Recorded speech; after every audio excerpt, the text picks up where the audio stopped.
war in Gaza is over. 7:38. That's how many days it's been since October 7, 2023, the start of the war between Israel and Hamas.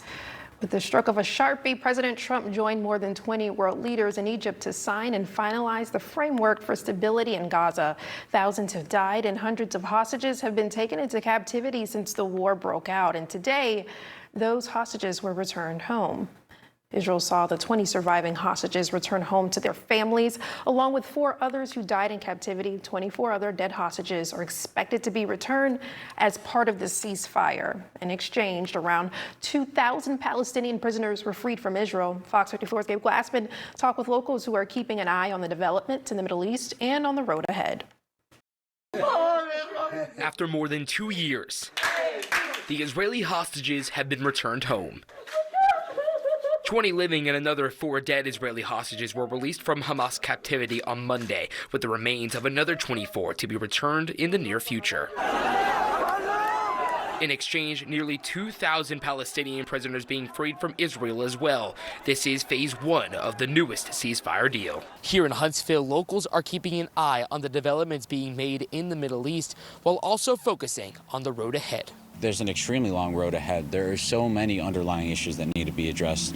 And of course, we're hopeful everyone is able to coexist on this land. We know that this hopefully is the beginning of a journey towards peace. For Rabbi P.J. Schwartz of Temple B'nai Shalom in Huntsville and Saddam Lobad, the president of the Young Palestinians of Huntsville organization, there is hope this ceasefire sticks, but there are still many questions. We can find a way to have this peace, but there cannot be apartheid, there can't be occupation, there can't be this continued dispossession of an entire people. Those are the issues that need to be addressed in order to have some form of a lasting peace. The sheer amount of work that it has taken in order for Hamas to agree to the release of these hostages only tells us that there's still work to go. I like to think that right now we are at the beginning of a journey rather than the final frontier, so to speak. So I'm very cautiously hopeful for what's next. With this moment in which we can take a breath, in which we can feel a sense of